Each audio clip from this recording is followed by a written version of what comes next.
नमस्कार। रहस्य और तंत्र विद्या की इस बेहद दिलचस्प चर्चा में स्वागत है। आज का हमारा विश्लेषण ये जो पूरी कहानी है ना, ये किसी आम श्राप की नहीं है। हम बात कर रहे हैं एक बहुत ही डार्क फोकलोर और उसके बेहद सख्त नियमों की।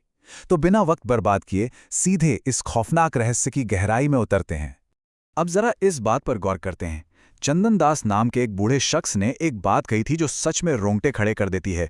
उनका कहना था, जो रात के अंधेरे में गंगा के उस पार जाता है वो या तो बेहिसाब दौलत लेके लौटता है या फिर शमशान की आग में जलकर राख हो जाता है।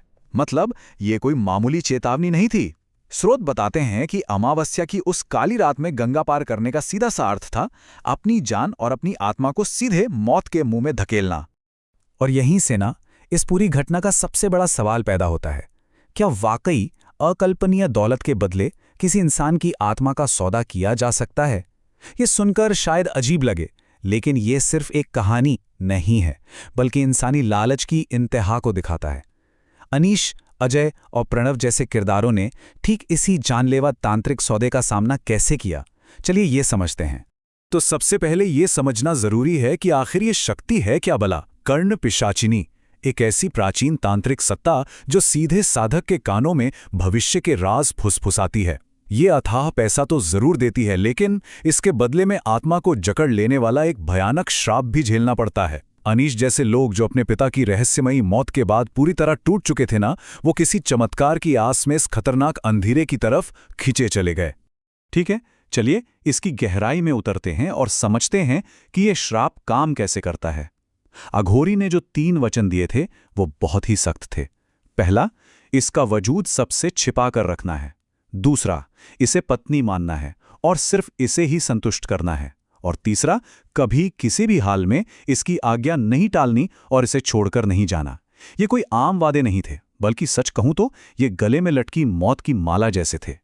इन वचनों को मानने के बाद अनीश देखते ही देखते रातों रात अरबपति बन गया। बड़े बड़े रसूखदार लोग उससे सलाह लेने लगे, लेकिन ये कामयाबी बहुत जल्दी एक खौफनाक बुरे सपने में बदल गई। यह सोचना ही कितना डरावना है कि जब एक ठंडे शीशे पर टपकते हुए खून से लिखा नजर आए, वचन मत तोड़ना, तो खौफ कैसा होगा। तब तक ये साफ हो चुका था कि ये वचन अब एक ऐसा खतरनाक जाल बन चुके हैं जिससे बाहर निकलना लगभग नामुमकिन था। अनीश की मुक्ति की परीक्षा, काले वचनों को तोड़ना। इस खौफनाक जाल से बाहर निकलने के लिए अनीश ने नीलकंठ नाम के एक तांत्रिक की मदद ली। इस पूरे अनुष्ठान को उलटने का एक ही तरीका था, गंगा के पार एक बहुत ही वीरान और गुप्त गुफा तक जाना।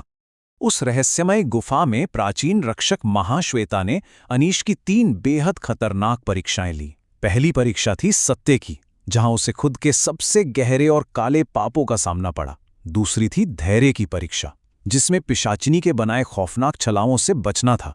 और सबसे दर्दनाक थी तीसरी, बलिदान की परीक्षा। इसमें उसे अपने ही उस दोस्त को पीछे छोड़ना पड़ा जिस पर उस शैतानी शक्ति का साया पूरी तरह पड़ चुका था। बिल्कुल रोंगटे खड़े कर देने वाला पल। अब यहां पर ना तंत्र विद्या की 2 बिल्कुल अलग विचारधाराएं देखने को मिलती हैं। एक तरफ नरहरि नाम का तांत्रिक था, जिसका साफ मानना था कि आत्मा की कीमत चुकाए बिना ये खेल कभी खत्म नहीं होता। पर दूसरी तरफ थे सोमेश्वर, जिन्होंने सिखाया कि असली ताकत तो अपने अंदर के डर को हराने में है। और इसी मजबूत सोच और गंगा जल से भरे एक मिट्टी के बर्तन की मदद से अनीश उन जानलेवा वचनों को हमेशा के लिए तोड़ने के लिए तैयार हुआ। तावीज और अजय का संघर्ष, आत्मा का युद्ध।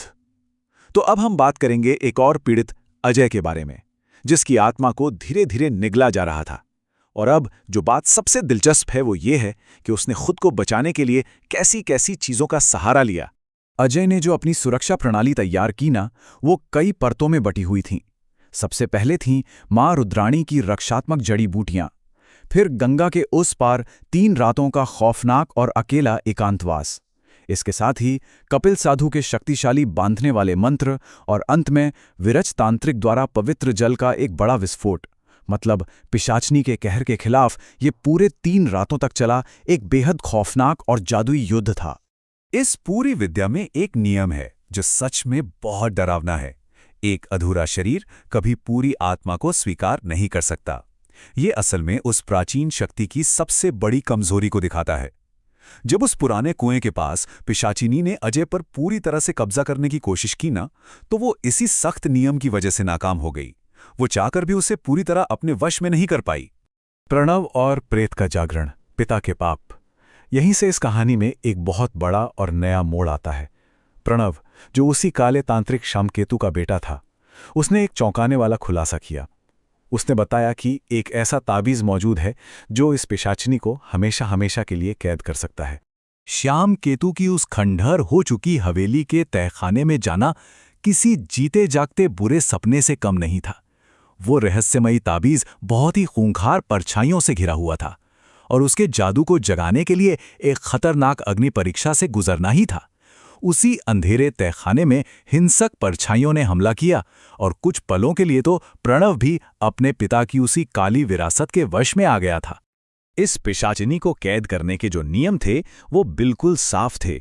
रुद्राक्ष बाबा ने बताया कि देखिए, ये ताबीज सिर्फ और सिर्फ उसी के लिए काम करेगा जिसके इरादे पूरी तरह शुद्ध हों।